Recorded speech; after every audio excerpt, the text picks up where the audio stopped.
straightway coming to the representation, I believe it is all well known by now that it is an array of two dimensional matrix representation. An image is something like 2D kind of information with some levels, say 255, and a metric representation could be as shown here F00, F01, etc. But here, as you can see, the matrix representation uses the row columns rather than the coordinates x, y. So, that is a minor change, and typical size could be a square size or a rectangular size m by n. So, if it is m by n, the matrix looks like that. That is just the prerequisite, I believe you all know it well. It is a discrete signal that I have already mentioned. So, it is a digital data. So, it is an array, it is not a continuous signal. Now, bringing the two topics here, primarily enhancement and restoration. Enhancement, if you find, is an area where many people who are naive to image processing assume that is what image processing is. But as you will find the left hand side, though some of the enhancement filters, as you will see here, are used in applications also, but most of the applications are human expert based, wherein enhancement is a necessity. For example, medical image processing or forensic applications, where a person is actually sitting on it and wants to see something in it. While on the right side, where we have restoration, we are more interested in going back to the original, trying to get rid of the noise or any deterioration that has occurred during, say, acquisition or during processing, pre-processing, or even say sometimes communication. So, that is the idea. Though the breakup of the two in enhancement, say spatial domain and spectral domain, remains the same, that is the way of filtering, that is what you were mentioning earlier.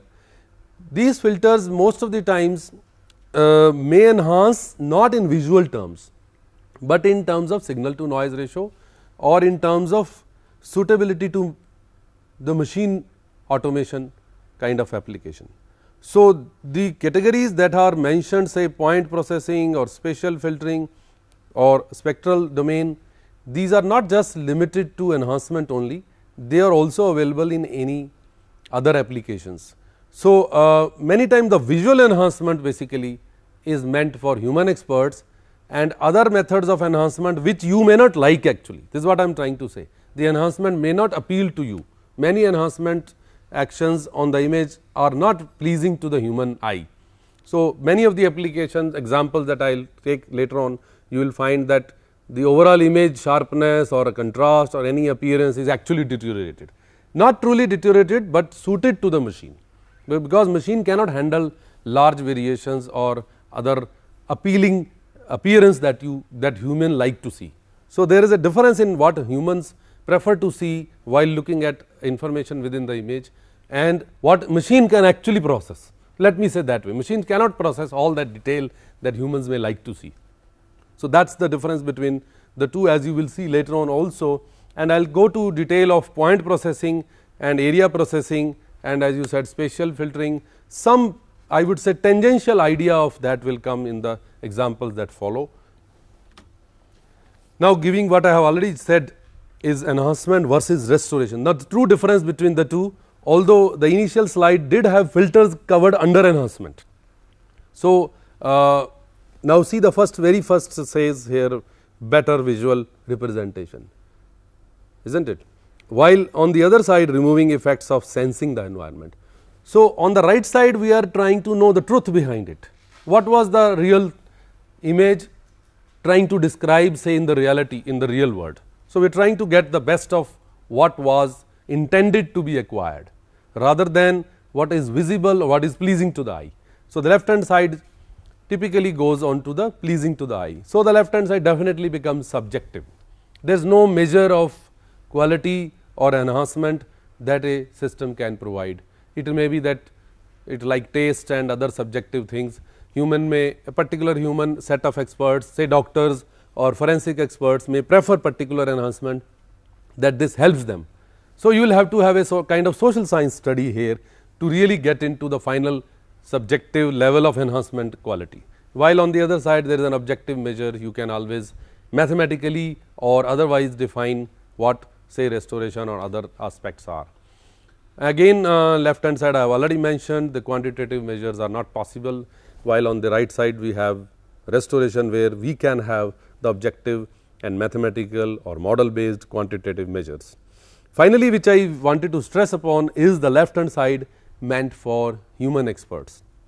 So, it is not designed to really say be used by machine application or algorithms, while on the right hand side we are concentrating on the machine capability and the algorithms will have to be totally automatic. So, it is right side is towards automation and left side is towards experts, human experts.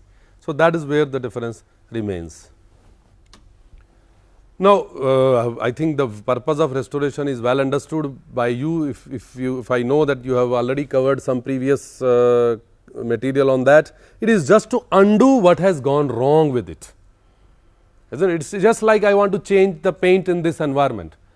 What should I do? Shall I remove the earlier paint or make a new paint?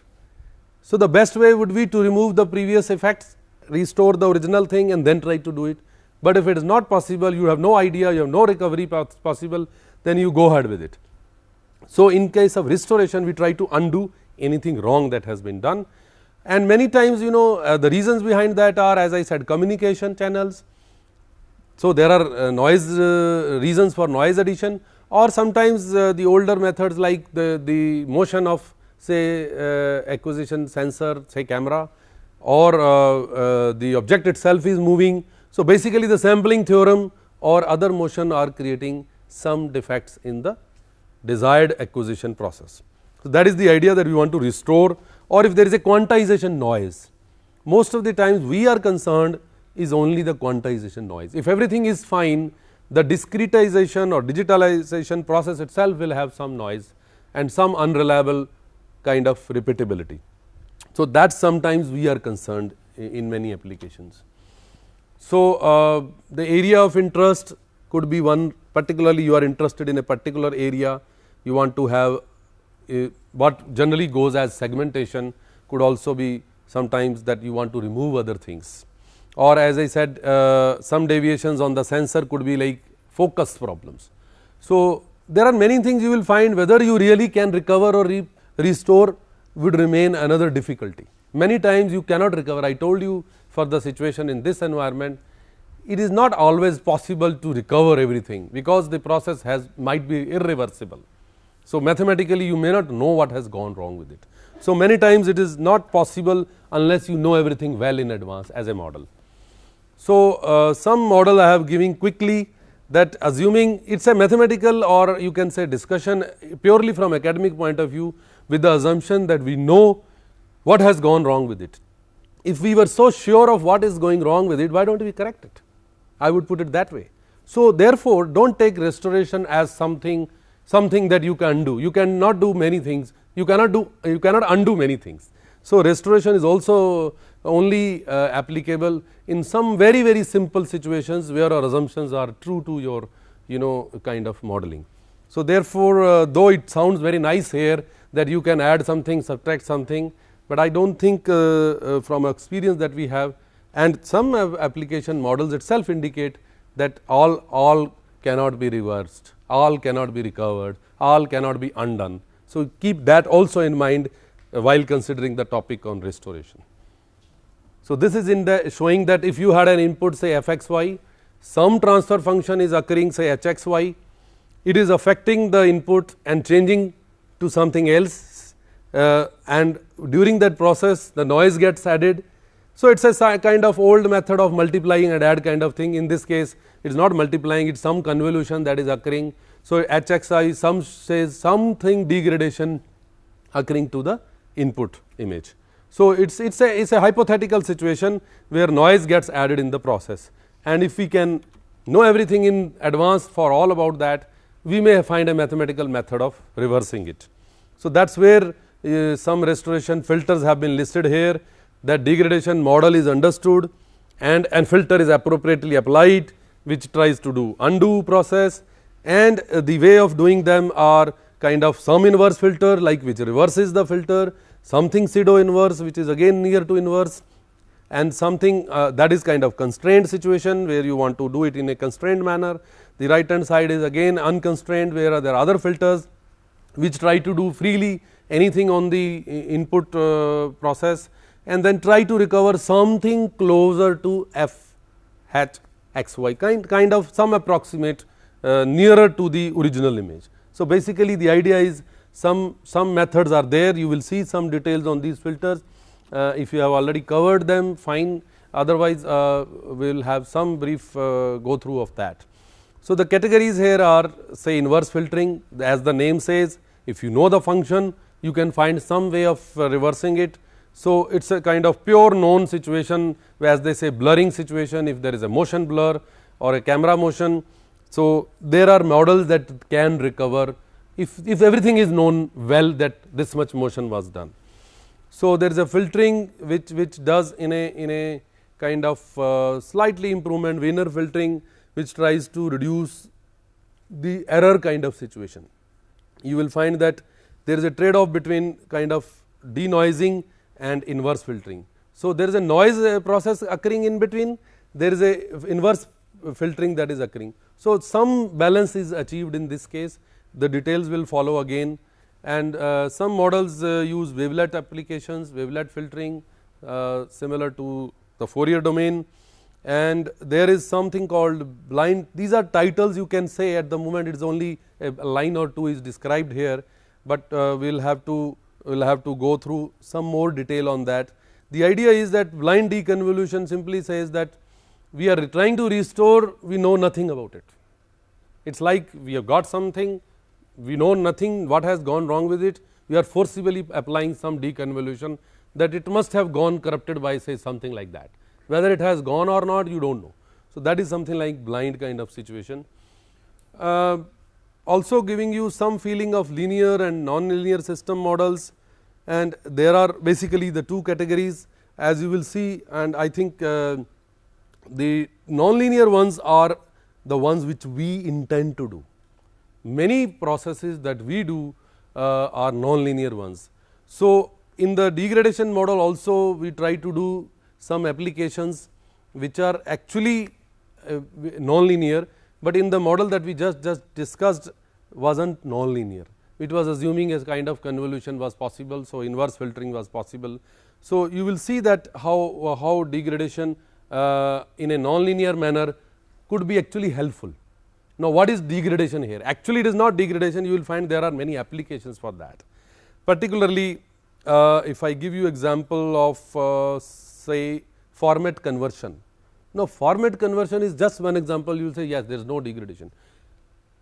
What is happening is that you are trying to pack, say, digital data into another format. So, in that process also there is some degradation is actually occurring, but this is an application. Suppose you have a JPEG compression process, actually you are degrading the image on the whole, but you have some other purpose of, say, reducing the data. So, you are doing it, or when you are undoing it also you are degrading.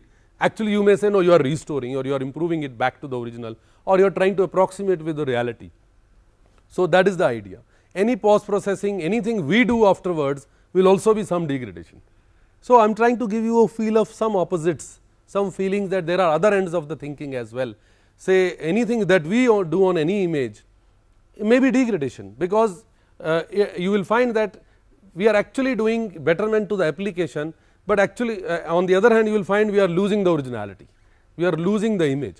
So, all that we do are systematic degradations. Systematic means they are planned, we are trying to get rid of information from the original information. So, we are reducing information. So, whole image processing is actually image information reduction, basically data reduction. So, that way also you will find some of the applications do have that. In these situations, these applications are actually more suited to communication and storage kind of application, particularly say palette restoration. You have an image, the palette information has gone wrong, or you do not know the palette information. So, once you retrieve that, once you fit in the palette information is something like what particular color is associated with what number. It is like if I change the wrong, if I put a wrong color to a wrong number, naturally the appearance will look very different. So, the idea of this kind of nonlinear applications is situations is that in this case the restoration will make it normal look, or any enhancement say in a subsampled color information. So, you will find that situations like these, many of them you may not be aware, but these are post processing actions which are mostly nonlinear. So, once the pre-processing stage is over, we take up many nonlinear processes which are towards information of our interest rather than total information contained in the say original image. So, that is the idea what I am trying to say, that many of the processes are nonlinear and they are actually degrading, but giving you only the information of interest. So, that is the idea.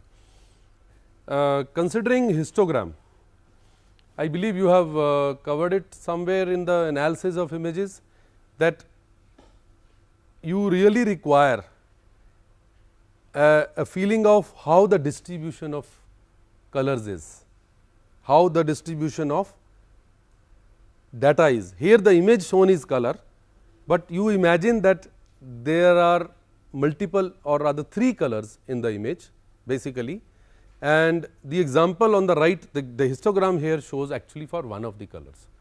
So, assuming there are 3 components, I will go to color in detail later on. You can assume the left hand side here as a black and white image, gray scale image, and the gray scales are shown on the say right, where the y axis shows the population and the x axis shows the brightness level.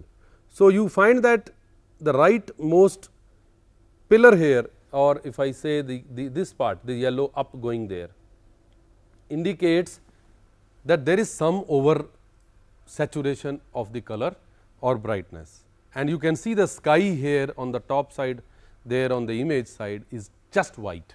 That means, that could not be properly sensed, and there is a saturation of a particular color occurring, as you can see on the right extreme. Normally an image properly sensed, properly illuminated will not have that. So, this is the idea of giving you a feeling like it is like a histogram of a class also. You can say some students say just getting 100 or some students getting just zeros. So, the peak will be visible there, not some many, if they are visible the peak will be visible. So, generally on the 2 extremes you will not find such kind of behavioral peak visibility there. Left hand side generally may have a peak of say 0 values in case there is a black background or a processed image. In this case it is a first raw image, you can say. So, a peak at the right indicates that there is a saturation of a brightness because of the, as I mentioned, on the sky area where there is a over brightness kind of thing. So, it is just an idea of what a histogram statistically can show you, how the distribution of say pixels or how the information within the image has been distributed. So, this kind of histogram analysis gives you some idea of what to do. So, considering the luminance as brightness value or the function f x y we initially started with, the histogram indications show you the function f x y we initially started with. The histogram indications show you the statistical distribution, how overall without knowing which pixel is at what place. Only by the peak we could see that there is some saturation, we did not know where it is anywhere in the image, and a tool can provide you overall distribution of values say f x y functional values of image in the form that you can see as a signal. So, you can say any one dimensional signal can be extracted from the image. You can imagine any matrix can have a straight line, not necessarily horizontal, in this case as you can see a tilted one. So, you want to see a particular say for you might have drawn a line here totally as per this hill. So, you could see the distribution just to show that how hill is in contrast with the cloud or sky, that shows that brightness in the middle say for the sky is higher and for the hillside and for the right hand side hill is lower. So, it is just giving you any particular one dimensional signal extraction as a profile of luminance. So, that is the idea that for analysis purpose. Now, coming to what could be of your interest and is generally used as a simplest segmentation process is thresholding. Now, this process you can see is not generating information which is pleasing to the human eye. The right hand side is what we are interested in and left hand side is what actually we have received. So, basically the original image is always rich in information and we are degrading it on the right hand side. Any layman would say what is that you are doing. So, unless we do that, we are not going to get information of our interest. So, all that processing that we do after the original image is acquired is actually degrading in the sense that it is reducing information and is only maintaining what is required. And many of the processes, once you lose something, you are not recovering it afterwards. So, for example, in a right hand image, you cannot restore anything after you have done this process. You have ruthlessly killed the information. Say in this case, those of you who are not getting it, what we have done is we have chosen a particular threshold. Say it is like a threshold for pass marks 50% and above, or white 50% and below, or whatever value, say below 50% is black. So, the image on the right is a something like simplest nonlinear effect which you cannot generate afterward, you cannot recover it. That is the idea of giving you that processing can sometimes do that way. That is actually part of the processing. So, in this case the thresholding is a value which is global threshold here. Global threshold means an application of a threshold for all the data. It is like a same cutoff for all the area, it is like a cutoff used for the whole country in a way. So, in this case for the whole image that same threshold has been used. There are applications where we choose local threshold also. So, cutoffs can be decided local as a local threshold. So, in this case whether you like right hand kind of image or not, whether you really see the information of your interest. Suppose somebody is saying it is giving us some blackness on the hillside and giving you some river and some sky, some natural stuff is visible. If you know well in advance what is black, what is white, you might like to say okay, let us know the area greenery area say in that particular scene and say some natural sky and some natural river flow can be counted for. Can we think of doing that? Can we calculate the area say white and we do not know whether the upper white is sky? Well, we know from the visual sense the algorithm has to know that the starting point may be sky, the top area is sky and the other white areas are say natural river. If you can find out the area like that and declare that is the scene content, probably that is what your application demanded, is not it? And it does not care now what the original information was, it is no longer as good as what it is on the left hand side. So, that is the difference from the restoration point of view as well as application point of view. So, same as binarization? Yes, binarization is actually bringing to two levels. Binarization is, but it is not okay if you consider just taking the most important bit, most significant bit. I think binarization means like we say 0 and the end result is binarization without taking care of how it has gone. The end result is similar, not same. For example, you might achieve binarization by many means, even edge detection is binarization, not by thresholding, by some other means. Binarization only says that if it is simply taking binarization, maybe say from 8 bits you reduce to 1 bit. If it is like that, that okay, you take care of only the most significant bit and reduce the other bits, that is not thresholding. I will put it the other way, the binarization which is not thresholding. This is a thresholding from value point of view, the whole 8 bits are considered and anything beyond a particular value that you choose, and actually the choice is done by the histogram. Well, just for your information, going back to this histogram, the valley here which I forgot to, this value here indicates where, well in this case it will be a wrong choice of threshold if I do that way. It will only show you the sky which is oversaturated, the rest will all go as zeros. So, you will see only the upper sky which is totally bright here. The idea is that mostly the valleys are chosen, for example, here this will be the threshold value, assuming that the brighter areas are the objects of interest and the darker areas are objects of background. So, with that simple notion, if it works well, we choose the middle value as a single mode kind of histogram situation. If there are only two kinds of situations in the environment, but if there are many objects of different shades, then this may not be applicable. So, if the object and background are very well separated, then it is possible. Like a background here, if somebody is standing on the wall, near the wall, the individual body can be segmented from the background. by choosing an appropriate value of threshold. So, this is only or a floor, some objects are lying in this table, the objects are lying, the color of the objects is say different and the background is same. So, if you want to get rid of the background situation, then binarization by thresholding, simple thresholding, and in this case a valley value can be chosen, which separates the population from higher to lower kind of brightness. So, the middle value of the valley is chosen. In this case, the valley here is say this one, and other scenes, other information is not easily segmentable actually. This is a scene which you cannot handle by simple thresholding, but only say sky can be separated from the scenario. So, that is the possibility here.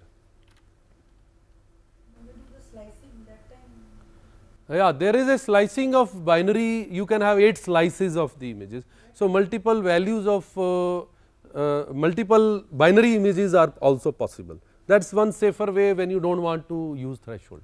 In fact, it is very, I would say, special situation where we start with threshold, but actually we do not recommend it. We do use thresholding only in very simple cases, very simple cases where everything is ensured. I have added it because we are using it in the application that I am planning next as a case study, because there this it was possible. Otherwise, it is not appropriate to use a threshold. I would say as a general recommendation, do not have algorithms with thresholds that are so sensitive. This kind of grading system or binarization system is not a good idea, using one threshold for all of them. So, any algorithm which uses your parameters is not any choice of parameters, say threshold, which is so sensitive to the result, is not a good algorithm. But only for simplest situation, as I mentioned, if the background is so clear, so planned in the beginning itself, not a natural scenario of this kind, then you can use it. Very rarely when you have planned a very simple situation. So, thresholding, then probably as she mentioned, I do not know if you are getting it or not, she is saying that 8-bit images can be made as layers of say different layers of images. You can have only one bit taken at a time, and then say most significant bit kind of plane, then take the next plane, there is another plane, basically 8 planes can be generated. You can have say depending upon say, and every plane gathers some information, but again you are not really getting one binary image, you are giving multiple binary images. So, if you think that a particular plane can be useful in say for identifying a particular object in the image, then you have kind of many possibilities. In this case, it is a just one go process that you have seen as thresholding. So, both are generally generating binarization, but in one case you have many binary images, in this case only one binary image.